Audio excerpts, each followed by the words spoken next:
আমার কাছ থেকে টাকা নিয়ে পালিয়েছে। আসলে ঘটনাটা কি, কেমনে পালিয়েছেন বা আসল ঘটনাটা আপনি বলবেন। এত টাকা পয়সা পাইছি তুই এত টাকা পয়সা থাকলে কি যে মানুষের দোকান বাকি থাকতো সেলুনে সেভ করছে এই টাকা মানুষে পাইতো। আমি তো বিয়ের আগের থেকেই পাইতো দোকান ভাড়া, বিয়ের পরেও পাইতো, তা বিয়ের আগের থেকেই তো পাইতো। এত টাকা থাকলে হে আবার এরকম। আচ্ছা আপু, আপনার একটা কথা ভাইরাল হয়েছে যে আপনি আপনার উপর শারীরিক একটা নির্যাতন করতো, বিভিন্ন ধরনের কথা আপনি বলেছিলেন। তো আসলে সেই কথার সে কিন্তু না স্বীকার গেছে এবং সাংবাদিকরা যাদেরকে প্রশ্ন করেছিল যারা, তাদের উপর তিনি বিভিন্ন ধরনের ক্ষোভ প্রকাশ করেছেন। আসলে ঘটনাটা কি ঘটেছিল আবার একটু যদি বলতেন। আমি তো আগে মানে শুরু থেকেই বলেন তো। আমার সাথে দিন হলে আমার টাকা পয়সা চাইতো, দোকানে মাল উঠাইতে পারে না, হ্যাঁ রুম ভাড়া দিতে পারে না, খাওয়ান চালাইতে পারে না, এগুলো বলতো। টাকা চাইতো, বলতো আমার মতো মেয়ের কাছে বিয়ে বসবো টাকা দিয়ে, উল্টা বিদেশি মেয়ে। হ্যাঁ, তারপরে রায় তুলে আমার সাথে মেলামেশা করতো, মানে 4-5 বার এরকম।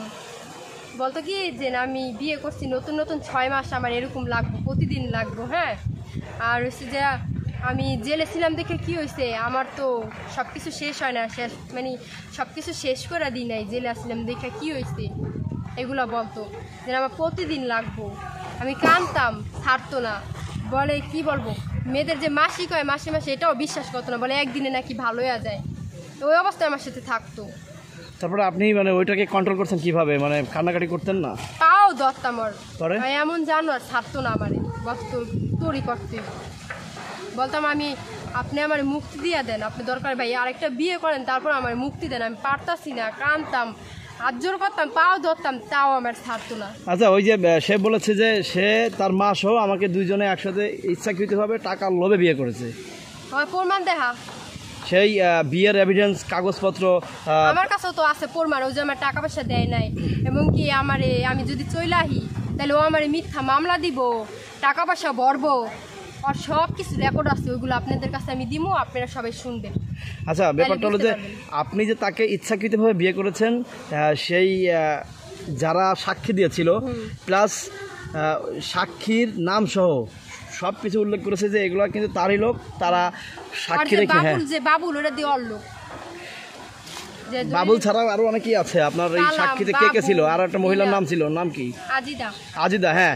এবং আজিদা কিন্তু উনি তো আর আমার আপন কিছু না, আমার আত্মীয়স্বজন কিভাবে হইলো? কার ছিল ওনার? কোনটা কার লোক? ভাড়া থাকতাম, হ্যাঁ, ওই থেকে পরিচয়। তো আমার আম্মু বাসায় ছিল না, ওরে বলছিলাম ভাই নাম্বারটা মানে ফোন আসছে, ওনার ঠিকানাটা দিয়ে বলেন দেন। হ্যাঁ, পরে ওই মানে আমরা কাজলা থাকতাম যখন, আমরা পাশাপাশি ভাড়া থাকতাম আর কি, ওই থেকে আমরা আন্টি আন্টি করতাম, আপন কেউ আসে না আমার। আপনি যে অভিযোগ করছেন উনি আপনার সাথে রাতের পর রাত ঘন্টা পর ঘন্টা করতে, এটি তো তিনি অস্বীকার করছেন। তিনি বলছেন তিনি এরকম কিছুই করতেন না। এরকম যে করতো, আমি তো এগুলো তো আমার আম্মুর সাথেও বলতে পারতাম না। আমার আম্মু এবং আমার আম্মু তো পাশে ছিল না, আমার আম্মু থাকতো এক জায়গায়, আমি থাকতাম এক জায়গায় ওর সাথে। তো কারে বলবো যে পাশের রুমের নানি আসছিল, আন্টি ছিল, ওনাদের বলতাম যে দেখো আমার সাথে এরকম এরকম করে। বলতো কি যে মানে ঔষধ খাই আহে, অন্য কিছু খায় না, খাইলে তো পারা সম্ভব না। তারপর ও ঘরের ভিতরে মধু খাইতো, লবঙ্গ খাইতো, যে আরো কি কি আছে এগুলা খাইতো ঘরের ভিতরে। কিন্তু আপনি তো অনেক ভিডিওতে বলছেন যে উনি কিছু খাইতো না। আমি না এটা বলি নাই তো, আমি বলছি যে ওই নানির আমি বলতাম, নানি বলছে যে কিছু খায় না, খালি মানে তো হারবাল খাইতো আর কি, এই তো যাই খাইতো নানির। আমি ওনারে বলছি, উনি বলছে, আমি তো সবাই একই কথা বলতেছি। মূলত আপনার ওইখান থেকে চলে আসার কারণটা কি ওই শারীরিক যেই নির্যাতনটা করতো সেই কারণেই আপনি চলে এসেছেন, নাকি আরো অন্য কোনো কারণ আছে এর ভিতরে? এই কারণেই ও আমার মারধর করতো, রাইতলে ঘুমাইতে দিত না, এরকম অত্যাচার করতো। স্বামী স্ত্রীর একটা মিল আছে ঠিক আছে, কিন্তু এরকম জানোয়ারের মতো অমানুষের মতো। আচ্ছা, কিন্তু উনি আপনার বিরুদ্ধে আরো অভিযোগ করছে আপনি, আপনার মা, আপনার খালা, আপনাদের পরিবারের অনেকেই নাকি দেহ ব্যবসার সাথে জড়িত। এটা আসলে কতটুকু? আচ্ছা ঠিক আছে, তাহলে ওটা ওনার প্রমাণ করুক। আমার কোন আত্মীয় স্বজন কে, আমার মা, সবাই। হ্যাঁ, এখন আপনার মাকে যদি আপনার মার সাথে একটু কথা বলা যাবে? আচ্ছা, আমরা 1 মিনিট আরেকটু কথা বলে নিই, দেন তারপর আন্টিরা নিয়ে আসি। আচ্ছা, ঠিক আছে? তো আন্টি একটু পরে সাইডে দাঁড়ান।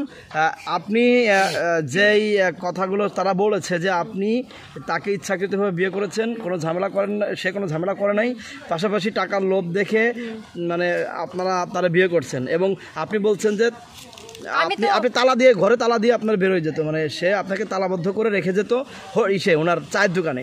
এই কথাগুলো তার বলা হয়েছে, সে না স্বীকার গেছে। আপনার কতদিন ধরে তার আটকায় রাখছে? হারামি, এত মিছা কথা কইবই। কতদিন ধরে আপনার আটকায় রাখছিল? কতদিন ধরে আপনার ঘরে আটকানো ছিল? কতদিন আটকে রাখছিল, যতদিন ওই জায়গায় ছিলাম অতদিনই মানে আসতো, মানে যতক্ষণ ঘরে থাকতো ততক্ষণ। আচ্ছা, এই কথাগুলো কি আপনি আপনার মারে জানাইছেন বা আপনার কাছে কি মার মোবাইল সাথে ছিল? যোগাযোগ ছিল না, আপনার কাছে ফোন ছিল না? আমার সাথে কোনো যোগাযোগ ছিল না, আমার মার সাথে কথা বলতে সবসময় বেড়া ঘরের মধ্যে বইয়া থাকতো, কোনো জায়গায় যাইতো না। আচ্ছা, আপনার বিয়ে হওয়ার পর থেকে মানে সে যখন ইসে যাইতো, চায়ের দোকানে যেত, কত সময় পর্যন্ত আপনি ঘরের ভিতরে আটকে থাকতেন একটা না? ও মানে যাই, ওই যে ছেলে তো দোকান রাখছে না, হ্যাঁ, হ্যাঁ, হ্যাঁ। ওই ছেলে তো থাকতো, বেশিক্ষণ থাকতো না, চইলাই তো ধরেন যে সাংবাদিক টাম্বাদিক যাইতো বা কেউ তো বাসায়ও আসতো, হুম হুম হুম। কতটুকু আর কতটুকু সময় দিত আর দেয় না, এমনি তো স্যান স্যান করে মানুষ তাড়াতাড়ি খেদায় দেয় গেলে। হ্যাঁ হ্যাঁ হ্যাঁ। দেখছেন না, তাইলে কতক্ষণই করতো না, ওই যতটুকু সময় থাকতো। আচ্ছা, ওই যে আপনার বলতেছে কি যে সেই টাকা নিয়ে কোথায় রাখছে, সেই টাকা আপনারা তদন্ত করে বার করেন, ঠিক আছে? তদন্ত তো তোরটা করা উচিত যে তুই এত টাকা কই পাইছিস, তুই কি ডাকাতি করছো? না, সে কোনো কিন্তু বলছে যে ব্যবসা আছে। প্রধানমন্ত্রী শেখ হাসিনা তাদের 5 লাখ টাকা দিয়েছে, আমাদের ভিডিওতে আছে, পাশাপাশি বিভিন্ন টিভি চ্যানেলে ইন্টারভিউ দিয়েছে, সেখান থেকে যে টাকা দিয়েছে তারা অনেক গরিব অনেক আচ্ছা, ঠিক অনেকে আছে। হেল্প করছে এই টাকা আচ্ছা, সহ। আমি এটা হ্যাঁ বলতাছি, হ্যাঁ ও তো আমারও বলছে, মানুষের বলছে এমনি, হ্যাঁ, যে ও সরকারের থেকে মাসে মাসে 5 লাখ টাকা পায়, তারপর 60 লাখ টাকা পাইছে একবারে। তো একদিন আমি প্রশ্ন করছি যে আপনি এত টাকা, তাহলে এখন এই টাকাগুলো কই, রেকর্ডিংগুলো তো আপনাদের দিমই। হ্যাঁ, বলে 3টা চেক আটকায় রয়েছে, আবার একটু দূরে যান। 3টা চেক আটকায় রয়েছে, আর যদি আপনি আরেকটু পিছনে ওই দিকে মাসে মাসে যে পায়, হ্যাঁ, বলছে না, বলে চেক আটকায় রয়েছে। হ্যাঁ হ্যাঁ হ্যাঁ। আর হয়েছে যে ওই যে কি বলছে যেন এইভাবে টাকা পাচ্ছি, ও যে বের হয়েছে 6টা মাস, আমার বিয়ের মানে 4 মাস না 5 মাস আগে বের হয়েছে, এগুলো আর শেষ করছে, এটা হলো দান দান নতুন, যে একটা মেরে এইভাবে ফাঁসামু, তারপরে এখন ওই মানে ওই টাকাটি খাওয়া তো শেষ, এখন আরেকটা মেরে এমন ফাঁসামু, ফাঁসাইয়া এরপর সরকারের কাছ থেকে মানুষের কাছ থেকে এরকম হাতায় নিমু, আমি খামু, আবার কয়দিন বইয়া খামু, আবার যে টাকা শেষ হয়ে যাইব আবার একটা মেরে এইভাবে ফাঁসামু, আবার এরকম খামু, আর এলো দাম দা, ওর কথা কেউ বিশ্বাস করেন না। ও এখনো জল্লাদ যে জল্লাদি রয়েছে, ভালো হয় না এখন, ওর আসল রূপটা কেউ এখন তুই দেখতেছে না, যখন দেখবো তখন বুঝবো, সবাই রেকর্ডিংটা শুনবেন যে না আমি চলে এলো ও কি বলছে, কি মিথ্যা মামলা দিব।